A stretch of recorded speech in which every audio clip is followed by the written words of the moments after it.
Hello friends, welcome to learn economics and law. मेरा नाम प्रियंका वशिष्ठ है और हम कर रहे थे लेसन 5 मॉड्यूल से। ठीक है, financial stamp duty and taxation aspect of amalgamation. ठीक है, इसका हमारा टॉपिक चल रहा था। ये हमारा चैप्टर ऑलमोस्ट खत्म ही होने वाला है।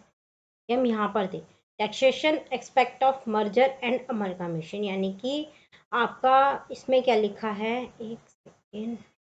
Taxation aspect of merger and amalgamation, इसमें क्या लिखा है, द वर्ड अमलगामेशन और मर्जर, जो शब्द हैं अमलगामेशन और merger is not defined anywhere in companies act 1956। यानी कि ये बात कह रहे हैं कि कंपनीज एक्ट 1956 जो है हमारा, जो था हमारा पहले, उसमें कहीं पर भी शब्द अमलगामेशन और मर्जर की डेफिनेशन नहीं बताई हुई है। पर how ever section 2 subsection 1B of the income tax act 1961 में डिफाइन किया हुआ है क्या शब्द, अमलगामेशन। यानी कि ये कहना चाह रहे हैं कि कंपनीज एक्ट 1956 में अमलगामेशन और मर्जर की डेफिनेशन नहीं दी हुई, तो अमलगामेशन और मर्जर पे जो बेनिफिट आपको लेने हैं, कंपनी को लेने हैं, वो आप यही नहीं प्रूव कर पाओगे कि अमलगामेशन है या मर्जर है, तो आप बेनिफिट कैसे लोगे। तो कंपनीज एक्ट 1956 में मर्जर और अमलगामेशन शब्द का कहीं कोई डिफाइन नहीं किया हुआ कि आप प्रूव कर सके कि अमलगामेशन है या मर्जर है दो कंपनीज के बीच में। पर कंपनीज ये इनकम टैक्स एक्ट 1961 में सेक्शन 2 सबसेक्शन 1B में ये बताया हुआ है कि अमलगामेशन क्या होता है, किन कंडीशन पे हम कहेंगे कि हाँ ये दो कंपनीज के बीच में अमलगामेशन है। तो इसमें लिखा है अमलगामेशन इन रिलेशन टू कंपनीज, यानी कि अमलगामेशन यदि दो कंपनीज का अमलगामेशन हो रहा है, मींस द मर्जर और वन और मोर कंपनीज, एक या दो कंपनीज का मर्जर हो रहा है विद अनदर कंपनी, और द मर्जर ऑफ टू और मोर कंपनीज, एक कंपनी का या दो कंपनी का किसी दूसरी कंपनी के साथ मर्जर हो रहा है, या दो से ज़्यादा कंपनीज का किसी कंपनी में मर्जर हो रहा है। मर्जर ऑफ द टू और more companies to form one company. ठीक है, अब इसमें ब्रैकेट में क्या दे रखा है, द कंपनी और कंपनीज विच। ठीक है, so merge being refer to as the amalgamating company, यानी कि जो कंपनी मर्ज हो रही हैं आपस में, वो कंपनी अमलगामेटिंग कंपनी भी हो सकती हैं। अमलगामेटिंग कंपनी और अमलगामेटेड कंपनी कौन सी होती है, मैं आपको हर वीडियो में बताती हूँ। अमलगामेटिंग कंपनी वो होती हैं जो जाके मिल रही हैं, और अमलगामेटेड कंपनी वो होती हैं जिसमें जाके मिल रही हैं। ठीक है, तो क्या हो गया, द कंपनी और companies which so merge being refer to as the amalgamating company और companies, and the company with which they merge और which is form as a result of merger as the amalgamated company. यानी कि जो company जाके मिल रही हैं, अमलगामेटिंग और अमलगामेटेड company का क्या मतलब होता है, अमलगामेटेड अमलगामेटिंग कंपनी वो होती है जो जाके मिल रही हैं, अमलगामेटेड कंपनी वो होती हैं जिसमें जाके मिल रही हैं। मेरी बात ध्यान से सुनना, अमलगामेटिंग कंपनी वो होती हैं जो जाके मिल रही हैं किसी दूसरी कंपनी में, और अमलगामेटेड वो होती हैं जिसमें जाके वो मिल रही हैं, यानी कि and result.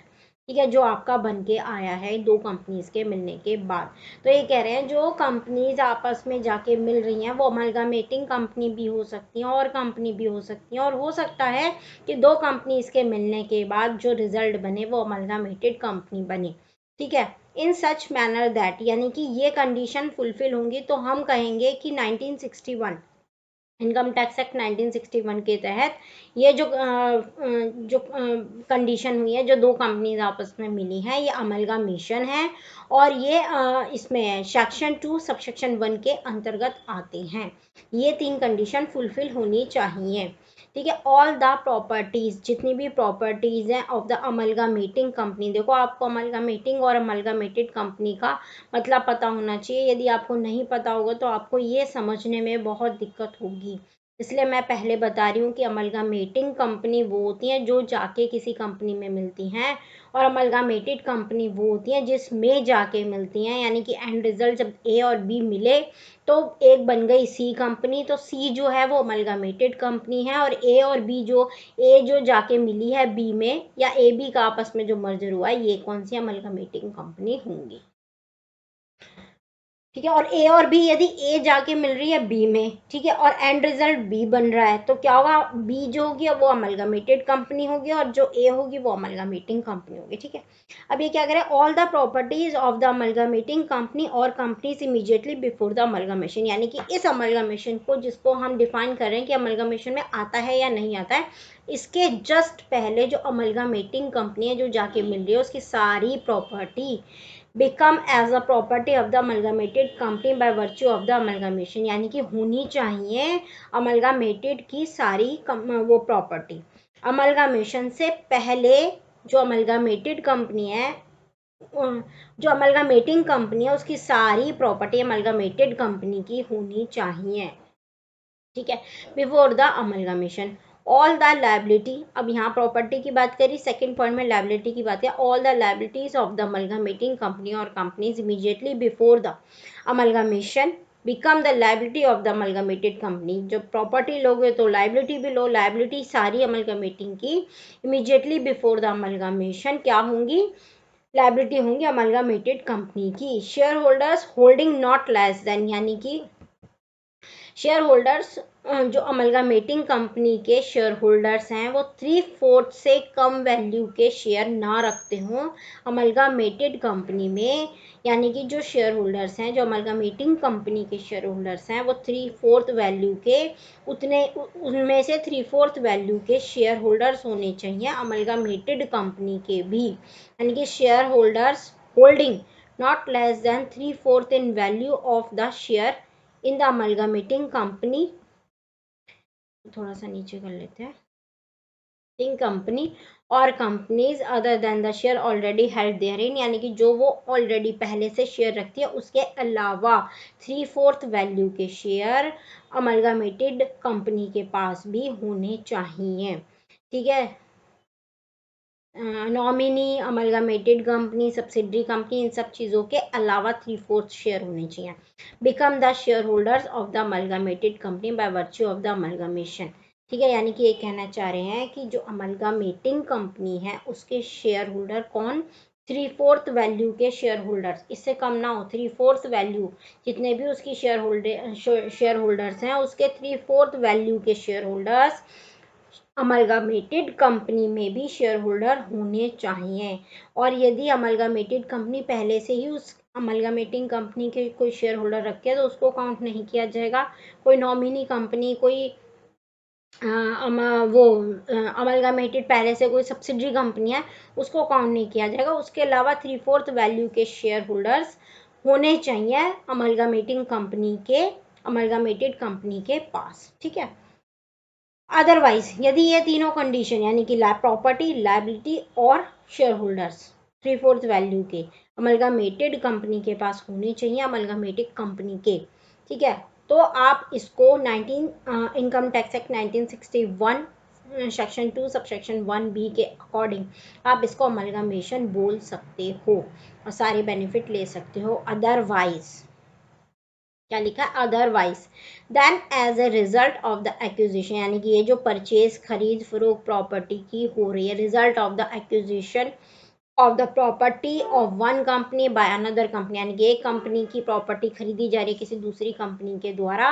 Pursuant to the purchase, तो आप इसको किस में काउंट करेंगे, परचेज में, of such property by the other company, किसी दूसरी कंपनी के द्वारा, आप इसको अमलगामेशन नहीं कहेंगे किसी भी तरीके से। यदि अमलगामेशन के दौरान आप कोई प्रॉपर्टी ट्रांसफर करना है तो ये कंडीशन फुलफिल होनी चाहिए, तब आप इसको अमलगामेशन बोलेंगे। अदरवाइज आप इसको क्या बोलेंगे कि ये तो परचेज है, कि एक कंपनी ने किसी दूसरी कंपनी की प्रॉपर्टी, लायबिलिटी, एसेट्स खरीदी हैं, तो उसके हिसाब से उस पर स्टैम्प ड्यूटी और सारे लॉज लगेंगे। और यदि ये तीनों कंडीशन फुलफिल होती हैं तो आप उसको अमलगामेशन कह सकते हो और उसके सारे बेनिफिट ले सकते हो। Purchase of such property by the other company as a result of the distribution of such property to other company after the winding up of the first mentioned company, यानी कि एक कंपनी का winding up हो गया और उसने अपनी सारी प्रॉपर्टी बेच दी है किसी दूसरी कंपनी को, आप उसको अमलगामेशन नहीं बोलेंगे।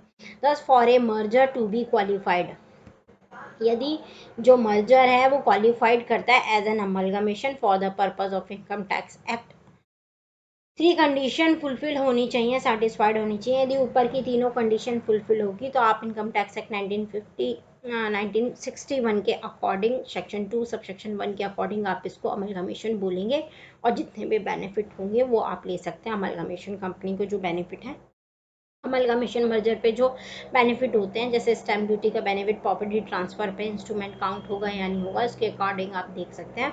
और अदरवाइज आप इसको परचेज मानेंगे कि एक कंपनी ने प्रॉपर्टी बेची किसी दूसरी कंपनी को, उसको आप अमलगमेशन नहीं बोलेंगे। ठीक है, तो आई होप आपको समझ में आया होगा। समझ में आया होगा तो लाइक करना, शेयर करना, सब्सक्राइब करना। इसके रिगार्डिंग कोई और क्वेश्चन हो तो कमेंट बॉक्स में लिख देना, मैं उसके अलावा उसके लिए अलग से, उस क्वेश्चन को लेके अलग से वीडियो बना दूंगी, उसको समझा दूंगी। ठीक है।